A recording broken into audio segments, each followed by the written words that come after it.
If you are a dad trying to build with AI, if you've got a couple of quick tips that will save you a tremendous amount of time that I wish I knew 18 months ago. First, what you need to do is stop panicking every time you write a prompt if things break. And the best way to do that is ask Codex or Claude Code to set up a GitHub repository.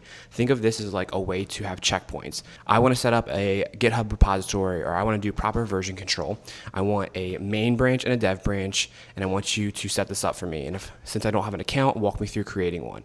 It's fast, it's easy, it's free. And that way, if you break something, you can roll it back pretty easily just by asking Codex. The second thing is to make sure you're actually using the planning function. Both Cursor, Codex, and Claude Code all have built-in planning functions, and basically say, hey, here's what I'm trying to do. Here's what I want to build. Here's the outcome I'm looking for. Ask me any questions with your thoughts on it until we have a fully fleshed out plan to implement. It'll ask you a ton of questions really in depth, and it'll build out a very comprehensive plan, which is really crucial. Before you submit the plan, before you tell it to start building, now what you want to do, especially in Codex, is say, hey, take this plan and make an explicit goal for yourself.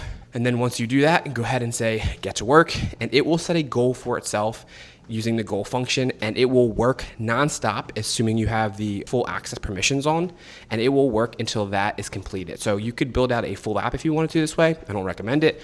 Or you could actually build out pretty comprehensive features, and it'll do it. It'll take 30 minutes, an hour, 2 hours, however long to build it. And that includes testing it as well. I can't say this enough, especially as a dad. We've got 20, 30 minutes sometimes to work on something. So this is good when you need to walk away for a little bit to come back to a tremendous amount of progress. And then for you, you can go through and actually just test it, QA it. And the third tip, which I think is most important, especially if you're non-technical or if you're vibe coding, is ask your agent to explain things to you like a third grader and why it did it. But tell it to do it as a TLDR, right? Too long, didn't read, at the end of every prompt. This way you don't have to read its lengthy paragraphs. You don't have to go through all of the code. It will break down though its decisions, why it did something.